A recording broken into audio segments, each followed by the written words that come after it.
What began as an 8-day visit to the International Space Station is finally over after 9 months for NASA astronauts Butch Wilmore and Suni Williams. In the past 35 minutes or so, their SpaceX Dragon capsule undocked from the space station, now heading back to Earth, traveling at about 17,000 miles per hour, which means splashdown off the Florida coast is expected later Tuesday.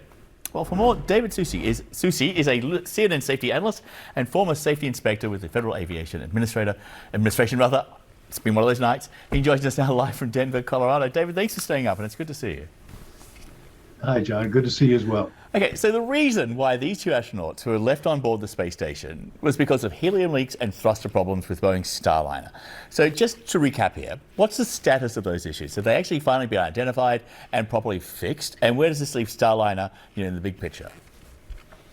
Well, that's a good question, John. The thing to keep in mind is that this flight with those two astronauts was actually a test flight, if you think of it that way. So what they did was they took the spacecraft up, and then they exercised it. They used all the different rockets. They used all the different alignment tools that they had. There's 48 boosters on that unit. 20 of those, or 28 of those, are small boosters, and so they put them to the max test that they could. And one of those boosters failed. One of the small boosters, which is about 100 pounds of thrust, so it overheated. And so what they're trying to do is figure out what that was. They believe that it might be something along the lines of when they tested it, they left one side of it in the sun for a long, long time to feel that heat and see if it still functions. So it's not uncommon during high tests of that nature to have a failure. The question now is, can they get it fixed and make sure it doesn't happen again? But that is part of the process, and they're deep into that process right now. It is part of a process, but there have been problems, a lot of problems, or setbacks if you like, for Boeing. And in September, those problems were just sort of the latest, if you like. And a safety report, which came out last month, raised questions about Starliner's future and whether or not it was actually viable. And the problem now for Boeing is that the whole Starliner project, it's way over budget and it's years behind schedule. And the International Space Station closes down in 2030. So there's questions about whether or not it'll actually have a crewed flight to the ISS, whether that opportunity will ever actually emerge for Starliner. Yeah, and those are problems that occur. I kind of parallel this a lot to the technology plateaus that we saw in the aerospace industry. For example, when we came up with new technologies, different turbofans, better efficiencies. So when companies invest in a level of plateau of technology, and then they are all invested in that, and then something new comes along and it leapfrogs ahead of them. So for example, with SpaceX, you have the boosters that return back to the ground without having to be wasted. So those are advancements in technology that really give an edge to the newer technologies that come along.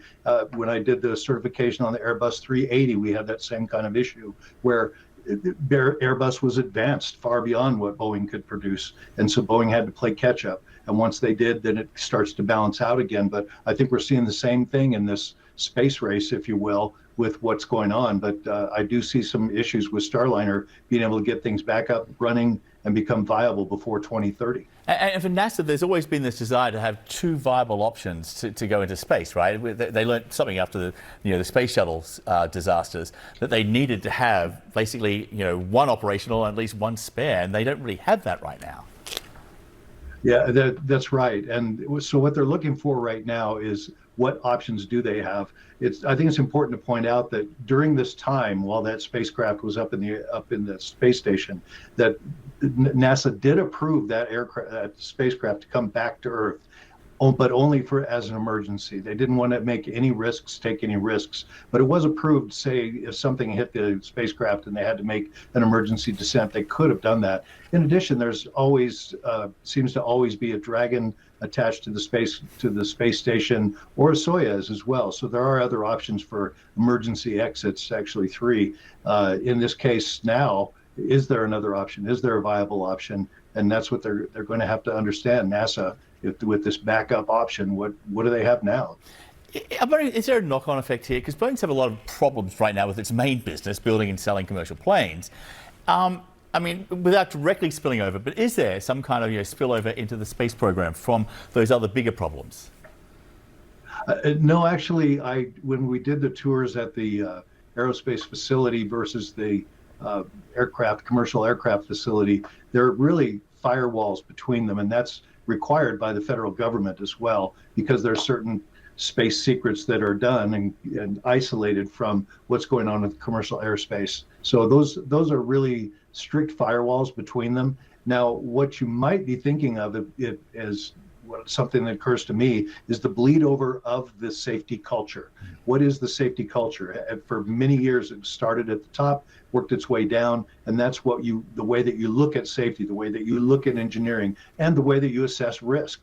So if Boeing had always been that way, there is a piece of the culture, regardless of the firewalls, that can bleed from one side of the company to the other because the main ownership of the company is driving it in a certain direction towards profit versus safety. And so those are things that always have to be watched. Can Boeing recover from that? I'm going to ask the question first because I know that was going to be your next question.